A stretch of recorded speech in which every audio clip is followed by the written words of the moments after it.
Assalamualaikum warahmatullahi wabarakatuh. Saya Anissa Gustiara dari Sistem Informasi Reguler 5A dengan NIM 093121924162 akan mempresentasikan mengenai organisasi tata kelola proyek, tabel estimasi anggaran proyek, rangkuman materi penyebab atau masalah dan kebijakan proyek sistem informasi, rangkuman materi merencanakan dan membuat aktivitas kerja proyek sistem informasi, rangkuman materi estimasi atau perkiraan anggaran proyek sistem informasi, dan perbedaan mendasar antara proyek pengembangan sistem informasi dan proyek pengembangan lain. Pertama yaitu organisasi tata kelola proyek. Urutan paling atas yaitu project leader yang akan mengetuai dalam pembuatan sistem penyewaan baju adat. Selanjutnya ada manajer analisis yang terdapat staf dan tenaga ahli. Staf yaitu interviewer, staf supporting, staf administrator, dan dokumentator. Untuk tenaga ahli yaitu bisnis analis. Lalu yang kedua ada manajer perencanaan sistem. Untuk staf yaitu staf supporting dan dokumentator. Untuk tenaga ahli terdapat sistem analis, database administrator, network engineer, dan UI UX designer. Yang ketiga ada manajer pembuatan perangkat lunak. Untuk staf ada staf supporting, dokumentator. Untuk tenaga ahli terdapat programmer, database administrator, network engineer, dan web designer. Yang keempat ada manajer pengujian sistem. Pada bagian staf terdapat staf supporting, dokumentator, user tester, dan pada bagian tenaga ahli terdapat sistem analis. Dan terakhir yaitu manajer implementasi. Pada bagian staf terdapat operator sistem, staf supporting, dan dokumentator. Kemudian pada bagian tenaga ahli terdapat sistem engineer dan network engineer. Yang kedua yaitu tabel estimasi anggaran proyek. Judul proyek yaitu pengembangan sistem informasi penyewaan baju adat, sasaran proyek yaitu pelanggan, tujuan proyek yaitu mengembangkan sistem informasi penyewaan baju adat yang dapat membantu pemilik membagikan produknya dan membantu calon pelanggan untuk mengetahui harga dan jenis baju yang tersedia. Metode yang digunakan yaitu waterfall. Jadi pertama yaitu wawancara kepada klien yang dilakukan oleh interviewer dan staff supporting dengan nama peralatan yang diperlukan yaitu ATK dan voice recorder. Untuk biaya perjalanan dinas yaitu menggunakan sewa mobil, sehingga jumlah total keseluruhan untuk interviewer 900.000, untuk staff supporting 575.000. Yang kedua yaitu menyiapkan daftar pertanyaan untuk wawancara yang dilakukan oleh bisnis analis dan staff supporting. Peralatan yang diperlukan yaitu Human Research Management Tools dan ATK. Kemudian biaya perjalanan dinas menggunakan sewa mobil, sehingga total untuk bisnis analis 850.000 dan staff supporting 200.000. Task ketiga yaitu membuat dokumentasi hasil wawancara yang dilakukan oleh sistem analis dan staff supporting. Peralatan yang diperlukan yaitu ATK, sehingga total keseluruhan untuk sistem analis 250.000 dan staff supporting 200.000. Kemudian task keempat yaitu menganalisis masalah yang sedang berjalan yang dilakukan oleh bisnis analis menggunakan Human Research Management Tools, sehingga total keseluruhan yaitu 350.000. Yang kelima, analisa kebutuhan sistem yang dilakukan oleh sistem analis dengan menggunakan design tools, sehingga total keseluruhan 550.000. Yang keenam yaitu menganalisa keputusan sistem yang dilakukan oleh sistem analis dengan jumlah 2 orang dengan menggunakan design tools, sehingga total keseluruhan 400.000. Selanjutnya, task ketujuh, membuat dokumentasi hasil akhir tahap analisis sistem yang dilakukan oleh sistem analis dan staff supporting dengan jumlah masing-masing 1 orang dengan menggunakan design tools dan ATK, sehingga total keseluruhan untuk sistem analis 250.000 dan staff supporting 200.000. Kemudian task ke-8, membuat dan dokumentasi perancangan desain diagram yang dilakukan oleh sistem analis dan staf supporting dengan jumlah masing-masing 1 orang dengan menggunakan peralatan desain tools dan ATK, sehingga total untuk sistem analis 550.000 dan staf supporting 400.000. Task selanjutnya yaitu membuat dan dokumentasi perancangan DFD yang dilakukan oleh sistem analis dan staf supporting masing-masing dengan jumlah 1 orang dengan menggunakan desain tools dan ATK, sehingga total untuk sistem analis 550.000 dan staf supporting 400.000.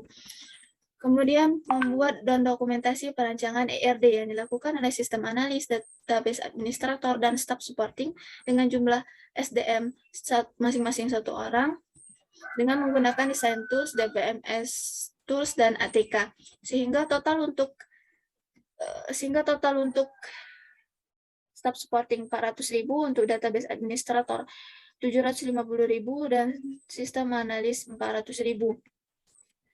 Kemudian task ke-11 yaitu membuat dan dokumentasi perancangan skema database yang dilakukan oleh sistem analis, database administrator, dan staf supporting masing-masing 1 orang dengan peralatan desain tools, DBMS tools, dan ATK, sehingga total untuk sistem analis 550.000, untuk database administrator 470.000, dan staf supporting 400.000.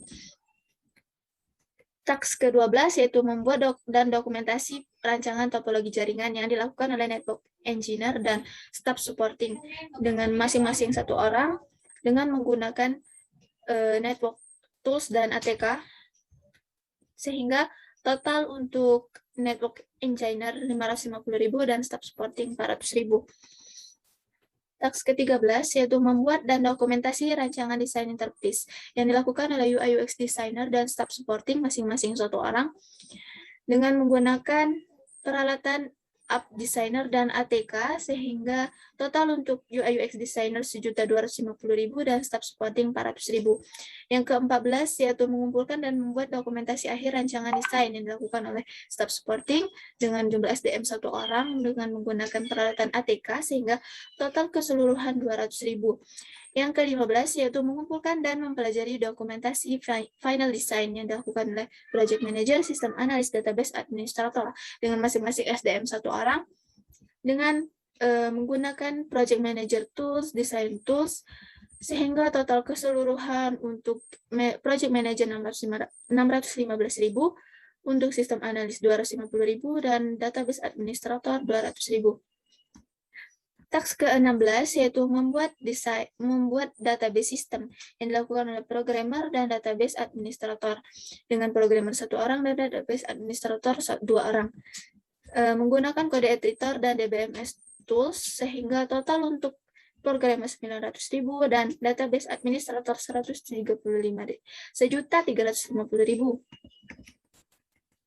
Lalu membuat coding system yang dilakukan oleh programmer dan web designer masing-masing berjumlah 1 orang dengan menggunakan kode editor dan web design tools. Sehingga total untuk programmer 2.100.000 dan untuk web designer 1.400.000. Lalu task selanjutnya, task ke-18 yaitu integrasi dan dokumentasi coding proses, database, dan UI interface yang dilakukan oleh programmer dan web designer system tester masing-masing 1 orang dengan menggunakan device dan testing tools, sehingga total untuk sistem tester 650.000, untuk programmer 850.000, dan web designer 700.000. Yang ke-19 yaitu melakukan testing alpha dan dokumentasi yang dilakukan oleh programmer dan database masing-masing 1 orang menggunakan kode editor dan testing tools, sehingga total untuk programmer 2.100.000 dan untuk database administrator 1.650.000. Yang ke-20 yaitu melakukan testing beta yang dilakukan oleh sistem tester, database administrator, dan programmer masing-masing 1 orang dengan menggunakan device dan tools dan testing tools, sehingga total untuk sistem tester 650.000, untuk database administrator 850.000, dan programmer 850.000. Task ke-21 yaitu melaksanakan rapat testing dan dokumentasi bersama programmer, product owner, dan project manager. Programmer berjumlah 3 orang, product owner dan manager 1 orang. Total untuk programmer 1.300.000, untuk product owner 150.000, dan project manager 200.000.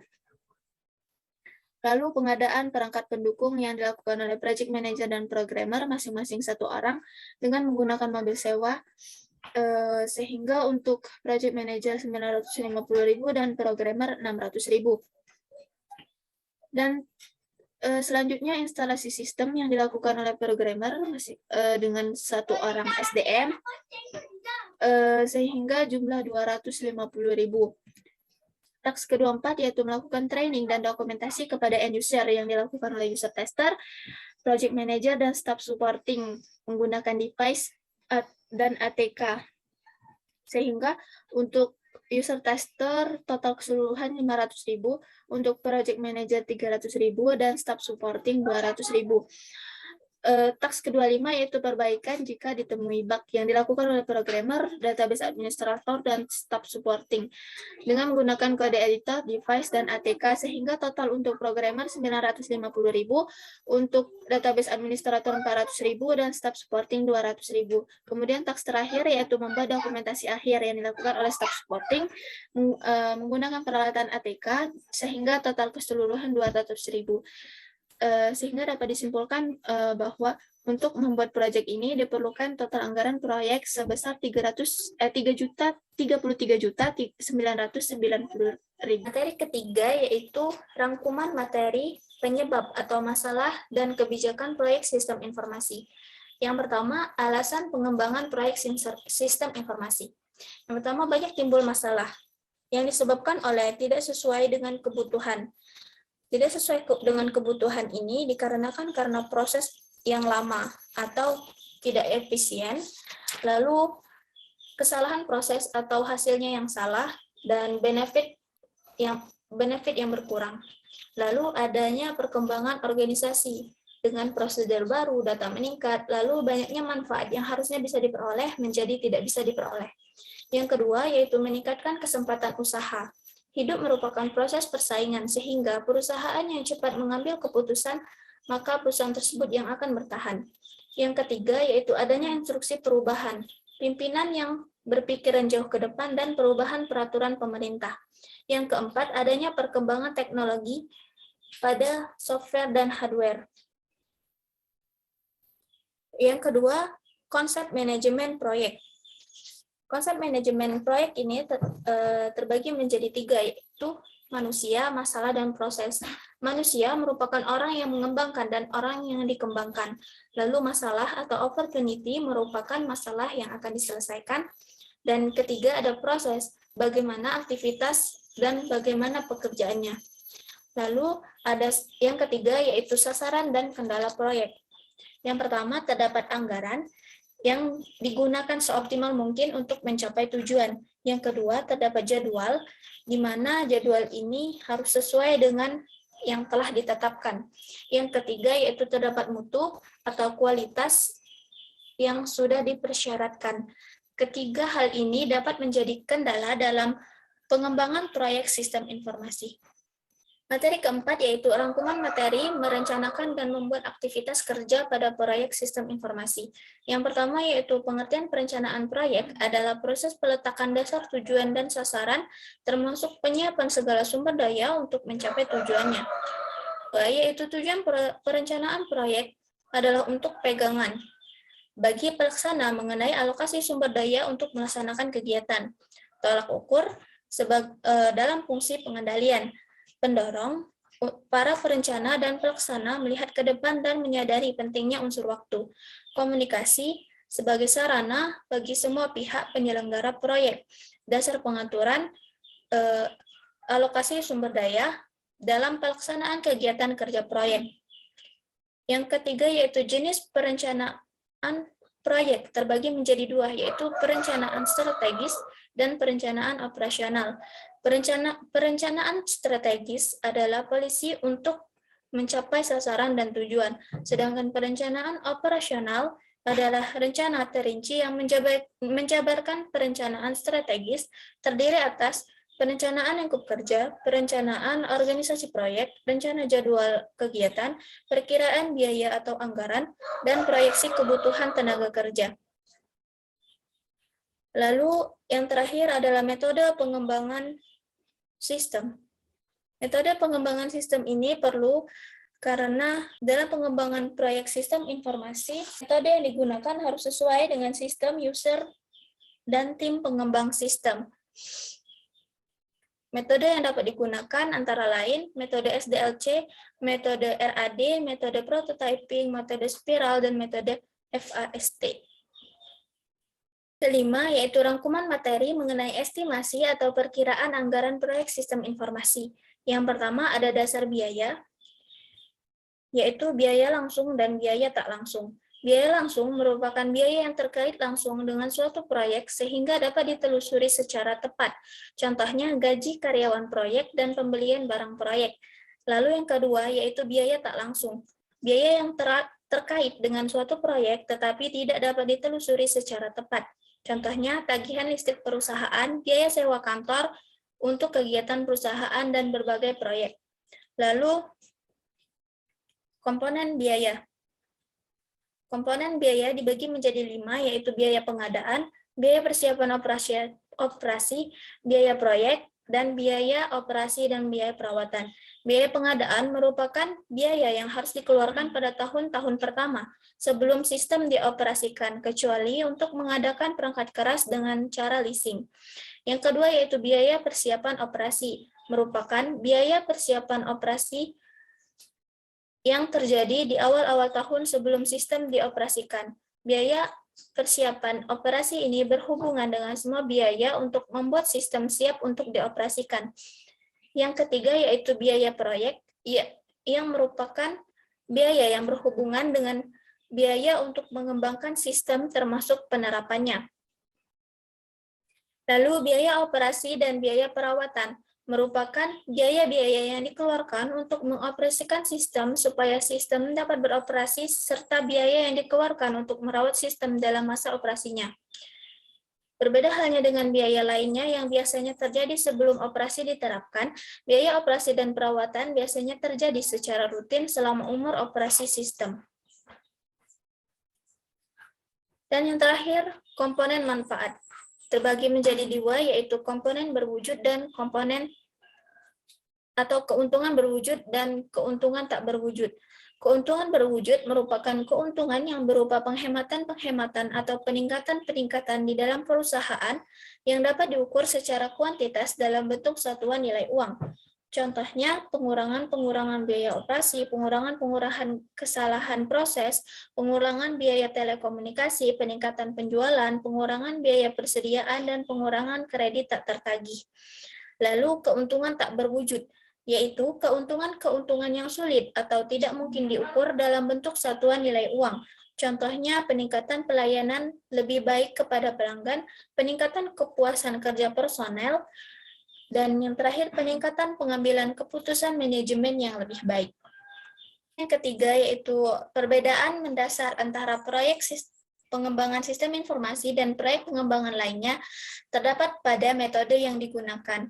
Pada proyek pengembangan sistem informasi menggunakan metode pengembangan sistem informasi yang harus sesuai dengan sistem, user, dan tim pengembang sistem, sehingga metode yang dipilih berdasarkan pertimbangan-pertimbangan tersebut.